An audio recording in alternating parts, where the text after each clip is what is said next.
What's going on, everybody? My name is Jeff. It's the Daily Ticket, and it is a Friday.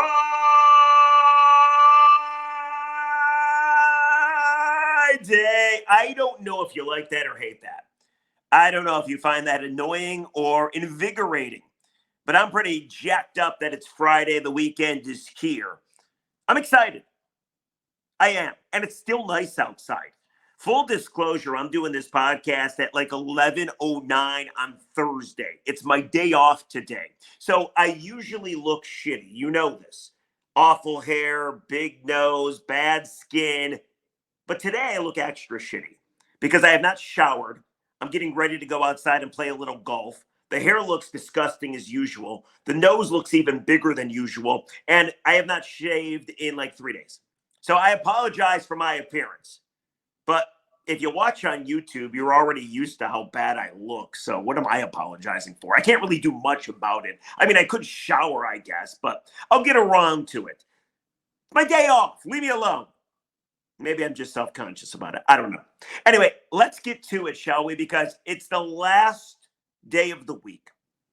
Last episode of the week. And what I have for you today is a bunch of audio and little stories that happened over the course of the week. Nothing big happened over the course of the week, but there's little nuggets here and there that I wanted to hit on that I did not talk about over the course of the week. So let's do that, shall we? And we'll start with Justin Fields. Justin Fields is one of my all-time favorite NFL players, despite the fact that he's a Chicago Bear. I love Fields. I vouch for Fields. When he played at Ohio State, I thought he was going to be a great NFL quarterback. Now, he hasn't been great yet, but you know the deal. It's either going to be him remaining as QB in Chicago. I do believe he should remain at QB in Chicago. They should take that first overall pick. They should trade down, get more picks for it, and help out Justin Fields on the offensive side. Or they're going to use that first overall pick and draft Caleb Williams. So big news in Chicago, not necessarily Detroit, but Justin Fields has unfollowed the Chicago Bears on social media, which it's a weird world we're living in, isn't it? Like, whose job is it to go on social media and to check that athletes still follow their team? Like, oh my goodness, Justin Fields doesn't follow the Bears on Instagram. Who checks on that? Can I get that job? How does that work? Is it a list of players that every day you just go down and check? Let's see. Okay, Pete Alonso. Oh, yeah, he still follows the Mets. We're good. Javier Baez. Oh, he still follows the Tigers. Oh, that's not good. I want that job. I think I could be really good at that job. I think I could excel at that job. But anyway, I know what you're thinking. The fact that Justin Fields unfollowed the Chicago Bears is a Chicago story, not a Detroit story. But you're kind of right and you're kind of wrong. Because Fields went on the St. Brown Brothers podcast. You know, it's Amon-Ra St. Brown and his brother Equimonius St. Brown. And they did a really good job on this interview. They do a good job with every guest that they have. But Justin Fields, why did he decide to unfollow the Chicago Bears? I think we need to answer that question before we answer the next question. What Detroit Lion did Justin Fields call dirty?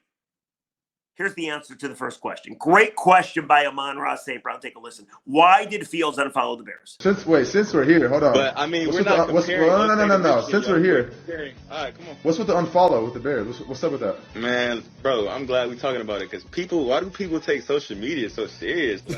Like, but like, why are you unfollowing the Bears? Like, I still mess with the Bears. It's not. I'm just trying to take a little break. I unfollow the Bears and the NFL, bro. I'm not just trying to have football on my timeline. Like, I know y'all mess with a girl, EQ, especially you. Just because you don't follow the girl on IG don't mean you're not messing with her. That's true. That's true. That's facts. That's fact. Oh, so you're saying you mess with the Bears more now that you unfollow them? Man, it's not even like that. Okay. It's something that I don't want to see in my timeline. I'm about to go on vacation. I don't want to see no football. And guess what? Just get a little away for a little bit. It's either keep Fields. We want Fields. It's either draft Caleb. So it's like, bro, man, I'm tired of hearing the talk. I just want it to be over. All right, so I totally understand, by the way. Justin's about to go on vacation. I can call him Justin. We're on a first-name basis. I stick up for Justin Fields all the time. He doesn't want to hear all the talk. I mean, it's got to be exhausting. I don't know if he lives in Chicago in the offseason, but all anybody's talking about in the Windy City is, should we draft Caleb Williams or should we keep Justin Fields? By the way, I like the line. just because you're messing with a girl doesn't mean you follow her on Instagram. Now, I'm way too old. I don't even have Instagram. But if I was a younger man, I would like to do that. I could mess with a girl and not follow her on Instagram. Although I would feel guilty about that. Maybe you should follow her. I don't know how all that works. But that's his answer because I know you were wondering. But we needed that answer. Why did he unfollow the Bears? To get to this answer, Justin Fields called a Detroit Lion dirty. Who is it? Kind of called a couple Lions dirty, but he only named one specifically. Who do you think it is? Guesses, real quick. Okay, I'll play the audio. Y'all got some dirty players on your team. I'm not gonna cap, Bro, no, we don't. No, I know we don't. Who? Look, bro, Who's dirty? Who is 34, dirty? bro. Anzalone, bro. 34 is not dirty. Anzalone, bro. He be doing a little bit too much extra stuff for me, dog. He just plays hard. That's how we're taught. We're gritty. I'm cool with that. But all the extra stuff, like, I'm cool with that. Like, tackle me, boom. All right, get up. Alex Anzalone, come on down. You're a dirty player, according to Bears quarterback Justin Fields. I was having this discussion the other day. I used that piece of audio on my Wednesday night show, and 97 won the ticket. And I think when you call somebody dirty or a team dirty, I think it's a compliment. And the guy, my producer, I was discussing with totally disagreed. But think about this. Bad players, nobody calls them dirty. If you suck, nobody notices you. Nobody calls you dirty. Like dirty players, Bill Laimbeer, Hall of Famer, right? Dennis Rodman, good player, right? Karl Malone, Hall of Famer. Ray Lewis, one of the best linebackers ever. I think people that call other players or teams dirty are jealous. I think Justin Fields might be jealous of the Detroit Lions. They did win the NFC North title. And yeah, Fields did split with them. Bears won the game in Chicago. Lions won the game in Detroit, despite the fact the Bears probably should have won that game. But I think it's a jealousy thing. I think it's a badge of honor. I think if you call somebody dirty, you actually think they're pretty damn good. But Justin Fields believes Alex Anzalone's dirty. What do you think about that? Were you right, by the way? Did you get it correct? Let me know. Comment section. Great interview, by the way. Go check out the St. Brown Brothers podcast with Justin Fields. I am a huge Fields guy. I really do believe he's going to be one of the better quarterbacks in the NFL for years to come. Hasn't happened yet. People laugh at me. They wonder if he can throw accurately. I'm telling you, Fields going to be a stud. Whether it's in Chicago or with somebody else, that has yet to be seen. Let's move on, shall we, though? Because big news out of spring training, Javier Baez is hitting left-handed. It's true. All the beat writers tweeting out video of Javi hitting left-handed. So the first question is Javi going to be a switch hitter? The second thought is, by most, well, it couldn't hurt because he's not great from the right side, right? Apparently, Javier Baez took a bunch of swings lefty at spring training and made contact on all of them. In fact, Javier Baez, over the course of his career, 3 left-handed at-bats during an actual real game, and apparently one of them resulted in a ripped double. So maybe Javier Baez should be a switch hitter. Maybe Javier Baez should just move to the left side. Apparently, he made contact on every pitch that he faced on, I think this was on Wednesday. So is he becoming a switch hitter? The answer is no. Here's what Baez said on why he hits left-handed, or at least was that day. Quote, "It is for fun, but I also use it to stretch my back. I do that to level my back and adjust it. The way I take so many swings right-handed, I take a couple left-handed, and my hips feel better." I know you were wondering if Javier Baez wants to become a switch hitter. The answer is no. So there you go. What about newest Tiger, Colt Keith? He's yet to make his major league debut. Signed a massive deal, though. 6 years, $28.6 million with the Tigers. Has yet to play in the bigs. Should be the starting second baseman when the team officially starts the regular season against the White Sox in Chicago on March 28th, I want to say it is. My brother's birthday. How about that? I thought Colt Keith did a really interesting interview with Bally's. Jason Benetti, the new TV play-by-play man for the Tigers, talking to Colt Keith about making his major league debut. What's it going to feel like? How nervous will he be? I love this piece of audio. Take a listen. What do you think you will be like the day you debut? I'd like to think now I'm going to be calm, cool, and collected, but I think when it comes, I'm going to have shaky hands, and I'm going to be nervous, and I'm going to be swinging out of my shoes. I'm going to be a little nervous. Hopefully that goes away quick, but since every time I've been called up, that's what's happened. I gather that you were pretty excited for that moment. Yeah. Even as we sit here. Yep. Why? It's been, not only myself, a lot of sacrifices, effort, sweat, tears, blood into it, but also my parents, my brother, my grandparents, coaches, friends, people have put time and effort into, making me the person who I am today. And, that's the debut is, it's one of those things where I made it to the major leagues. It's a big, box you check off, and, it means everything. You want to just get it over with? Well, after facing Scooball today, I need a few more at-bats. That's what I figured out. All right, so I do love that. I love the stories of guys that obviously busted their ass at every level to get an opportunity for the bigs. And this is Colt Keith's time. So in case you were wondering how Colt Keith is going to feel when he makes his major league debut, which should be in Chicago to start the season at second base, the answer is he's going to be nervous as hell. But I thought that was a good little back and forth. Colt Keith, a guy Tiger fans are really looking forward to. The one cool thing about sports, and there's many, obviously, but when you're talking about baseball, there's something truly special about prospects that you don't know about that you really think are going to be able to rake. Like you've heard about Colt Keith.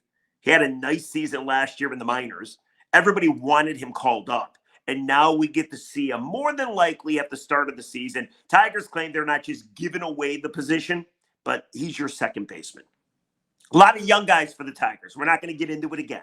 I wish they would have signed a veteran bat or two, dare I say three. But this is how Scott Harris is going to war. We'll see what happens. But you got to feel good for Colt Keith, don't you? Also, I feel good for Michal Rasmuessen. He was the first-round pick, 9th overall. Kenny Holland drafted him. He just signed a 4-year, $12.8 million extension with the Red Wings. Isn't it funny, by the way? These hockey guys, they bust their ass. They're so athletic. They're so tough. They go through hell, right? And they get paid so much less than baseball, basketball, and football players. So Rass on the hook, 4 more years, $12.8 million, total extension. So he was asked how the extension felt. And more than anything, he was asked, so did you buy anything? Like that's my first question, always. When a guy signs a massive extension or deal worth a ton of money, and I'd say $12.8 million is a lot of money. Like, what do? Do you buy a new car? Do you buy a new house? Do you buy yourself a nice dinner? Do you take your parents out to dinner? Do you pay off your parents' house? Like, what do you do? What did Michal Rasmuessen do? Because I know you're wondering. Take a listen. Michael, do you do anything to celebrate or buy yourself anything? Or... No. Just talk to my family, my friends, my teammates. That's pretty much it. Just kind of reflect on things. It's really special to me to be here longer. So nothing too crazy. Just hung out at home and enjoyed the day. Boo! That's boring. Day off, you should go buy yourself a new car or something. I mean, who am I to spend somebody else's money? But Michal Rasmuessen not doing anything but enjoying the day. That would be a great day, by the way. Come back from a Western Canada road trip. You're on a 2-game winning streak. Steve Yzerman calls you. Come on down. Let me give you $13 million. Sign the contract. Go enjoy the rest of your day. That's pretty good. I got to believe that goes down in the memory banks as a very good day. And Michal Rasmuessen, by the way, done a nice job for the Wings. Last 3 seasons, 15 goals, 10 goals last year, and 11 goals this year. Now, remember last year he got injured. Only played in like 58 games. Then he got injured, and the team went in that downward spiral. Michal Rasmuessen is very important to the Detroit Red Wings. Big forward, versatile, can play center, can play wing, and he's tough to play against. And again, I don't think it's a coincidence when he got injured last year, the Wings went in the tank. So good signing for Steve Yzerman. Good pick by Ken Holland. And you got to feel good for Michal Rasmuessen, who obviously deserves that contract extension. I hope he takes this weekend after the Wings play and maybe buy something nice. Buy a new house. What must that feel like to have $13 million? Or if you're Colt Keith, to have $28.6 million. What must that feel like? Oh, God. I would join a country club. I'd play golf every day. I'd hang out with my daughter. I'd get her to school. I played golf every day. We go out for a nice supper. I hang out with my daughter and wife more. Then I go to bed, wake up, do it all over again. If I was a millionaire, that's what I would do. That's just me. Anyway, let's read some comments and let's start our fucking weekend, shall we? My last podcast was, I thought, a very good question by my radio partner, Wojo. Who needs to be more urgent, Scott Harris or Brad Holmes? Scott Harris this offseason as it continues, as we build up to the regular season. I want him to sign a couple veteran bats. There's guys out there, Matt Chapman, JD Martinez. Those are my dream veteran bats to bring to town. Should it be Brad Holmes? They're so close to a Super Bowl appearance.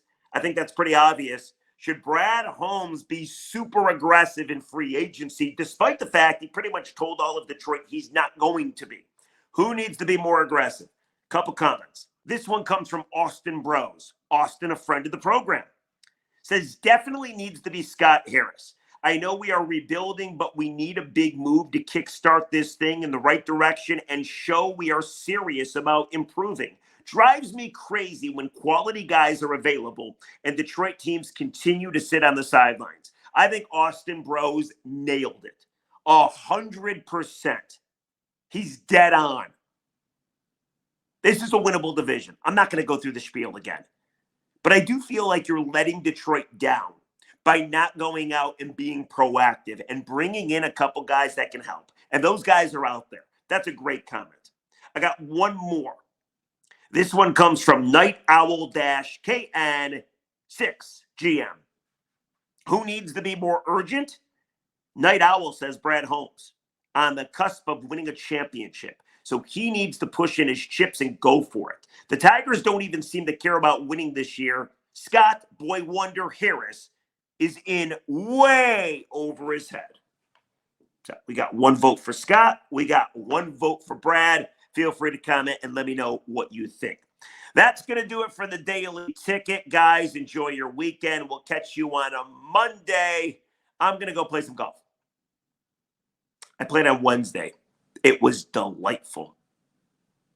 I sucked. That's okay, though. We're going to try to do better on Thursday. All right, guys, enjoy the weekend. I'm going to stop blabbing. You guys are the best. Please rate, review, follow the Daily Ticket. Watch, listen to the Daily Ticket if you be so kind. Have a great weekend. Goodbye.